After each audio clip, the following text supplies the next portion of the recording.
talk about is just sort of my perspective as a trans person participating in this, because Summer was non-binary and I'm non-binary, and I think that I feel a lot of kinship with Summer, even though obviously I've never met them.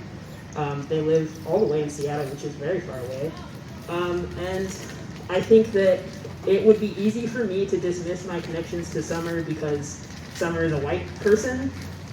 But I think that Summer and I actually have a lot in common. I think that we've both been doing this since the uprising began. I think that we both probably faced a lot of barriers in our lives. It doesn't necessarily may not feel that they have to show up. We're standing in a community that may have the power, rank, and privilege to just stay at home, stay in the living room. But this is going on 6 weeks now, and this is not going to stop.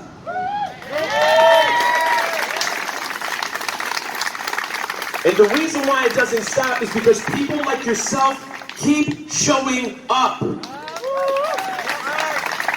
You keep showing up. And I said this before, and I'm going to keep saying it. For a lot of people, this is your first time showing up. This is your first time being here. And as a person that used to work as a paraprofessional in schools, I can't tell you how many kids didn't have the opportunity to not show up. You deal with a four-year-old, a black four-year-old, holding a scissors, threatening to kill you.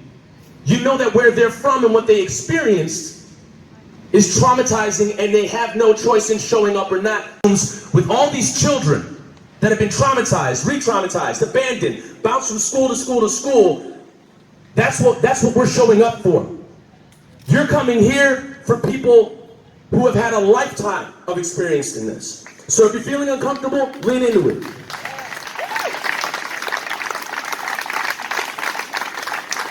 Actually, they are part of the problem. They may even be just the problem. That type of apathy, that passivity, that type of complacency, that's what Minneapolis is bred on. I was born in New Orleans, where they wave Confederate flags, and at least you can have a conversation about it. And say you're racist, oh, why? Well, this is that and the third. It's tough to have that conversation here because people say, well, no, I'm not racist. But yeah, you are. Well, no, I'm not. So it's a complete dismissal of any accountability. And today, that's what we're bringing to this neighborhood. Was backed up, north to south. Hennepin was backed up, north to south. They said he had somehow grabbed a gun, into the house, something went off, the story was changed, the narrative was lied upon, and the killing was justified. It was so exigent that cops coming to here blazed through stoplights and absolutely murdered a man and woman on their motorcycle. Yep, they did. This is your police department, and they don't care. That casualty was not mentioned. That story is not told of those people that were hit by the cops.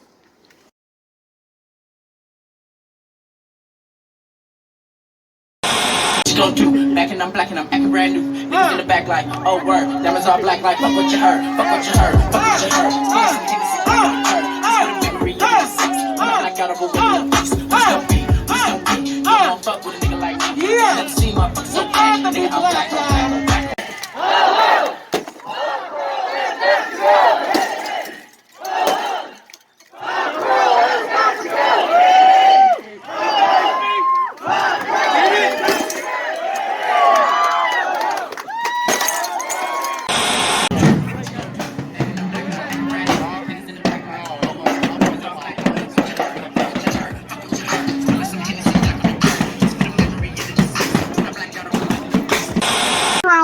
Looking for people to harass.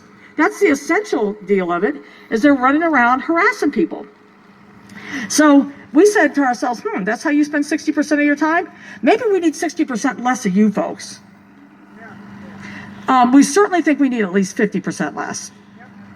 So downsize the cops, but don't just downsize them. There are service needs in the community, but we don't need the cops to be the ones providing that service. There are a ton of things that happen in the community that need a response, but not a law enforcement response, not a response that looks at things through a law enforcement lens. For example, mental health crisis calls. 50% of the people who are killed by police are in the throes of a mental health crisis at the time. This is appalling. So our thing was to downsize the police, but redirect those funds to the appropriate responders. Mental health workers, social workers for things like homelessness, medical workers. To give him what? Did you give him his rights? I'm not here with y'all. Oh, doesn't it? So he has to just keep talking to you guys? No, but the Miranda rights are mandatory, though, I feel like, right? If someone's If under you're arrest, I think you would have especially a felony crime like armed robbery, that the Miranda rights aren't mandatory? When investigators talk to them, that's when they read them the rights. Right now, it sounds like he's a suspect in an armed robbery. You really have like. And we're telling you he's been here. Okay, it's not my fault, dude. Chill out. You don't need to yell at me. I'm not the one that detained him. I'm not the one that asked him questions or anything. No, it's fascinating. He was really hostile and aggressive. Like I am. Let's lock the aggressive, rude dude in the car with him. Sounds like the greatest idea in the world. Besides the king. Can I ask when this occurred? I literally was just Yeah, it's happened in the last 30 minutes. I literally just took pictures with him and his dog. Do we need Been here cooking his fucking spaghettis on the fucking grill. All day, ravioli. There's nothing to get because it's not. Glad we got to the bottom of that. I do too. One of you guys only care about him, not the victim that got robbed over there. Oh, I do. I don't but know who the victim's fuck not that over is. here. Why didn't they're not over here? That's not our concern. Because he doesn't feel safe over here. Why I don't know not? who the We're fuck he literally is. making We're dinner out here and home cooking we're meals safe. together. You guys don't feel safe because you're not welcome. We all feel so safe. Yeah, look. That's just the We have truth. literally kids that come by and we play with them. Look! There's even a white one. There's even a white one. Besides you. The only shootings I've been here, you guys aren't helping me out. Here's the thing, how many times have I offered to get everybody off the street and get them in shelters? But you guys You are have? caseworkers aren't helping. You personally have Yes, I come out here every night when I work. 129 355. 1293.55. Oh, I already come out said here every it. night to give you guys info and help people in shelter, try to get people in shelters. As We relay that information, but we got to start asking them why they don't want to go to these places instead of keep giving them the same fucking pamphlet. maybe people don't want to be spiritual or religious in that sense. But come on, y'all. Alright, Love me, happiness. I'm doing the bullshit. The streets, you know, that was my brother. My brother, that's him, you know, that's where he was happy at, you know, being part of him. You know, he hung out in the streets, you know, he liked to drink, he liked to smoke. That's why I said Paul liked to party, you know what I'm saying? So that's one of the things I wanted to talk about, you know, because I don't usually talk about, you know, who my brother is. I usually sit here and talk about what happened. You know, I usually sit here and talk about what the police did and, you know, how it changed our family and stuff.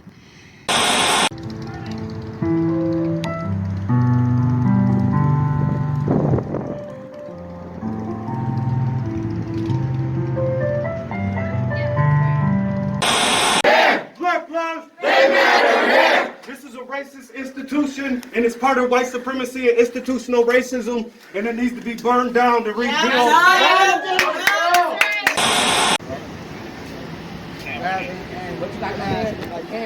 What you got your hands behind your back for, bro? You scared? The police. Complicit in committing organized violence against Black lives. Violence that is ingrained in this nation's very foundation, in the rise and the success of the United States, and all the systems that govern our lives. Anthropologist Jason Hickel writes that the United States exploited a total of 222,505,049 hours of forced labor between 1619 and the abolition of slavery in 1865. That equates to $97 trillion worth of labor today. Good morning. My name is Michelle Gross, and I'm president of the organization Communities United Against Police Brutality. We have been tracking the record of Mr. Bob Cole since he was a patrol officer. We seen all types of dunks. We seen all types of 360 between the legs. These are real professionals, ladies and gentlemen. These are real professionals putting their knees on the line on the concrete for justice. Chicken noodle soup, chicken noodle soup, chicken noodle soup with a soda inside. Chicken noodle soup. Okay, this is the last on the side. He's got to apologize. Mona, come here. Where's Mona? Where's Mona? He's going to apologize. What did he do?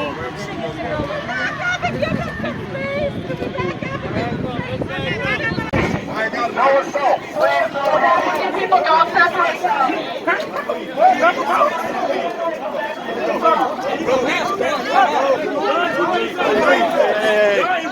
Nice, bro.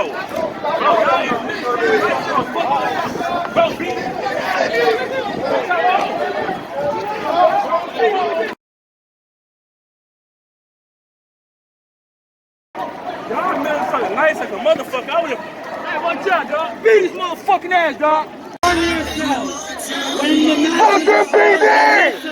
Fucking PD! Fucking PD! Fucking PD! Fucking PD! Fucking PD! Fucking PD! Fucking PD! Fucking PD! Fucking PD! Fucking George Floyd! George Floyd! George Floyd!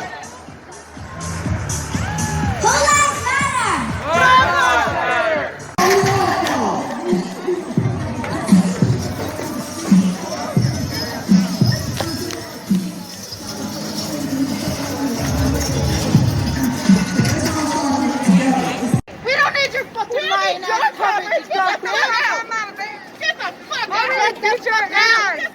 I'll really beat your ass. Get out of here. Get away from me. Wow, pepper spray.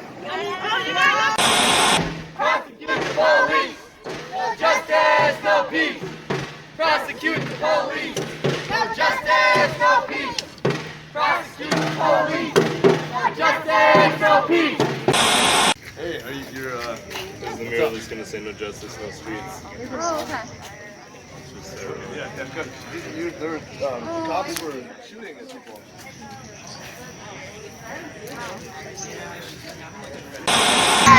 I'm a black man, can't go. Speaking for some people, probably ain't know. Okay. If you say go, then they probably gon' go.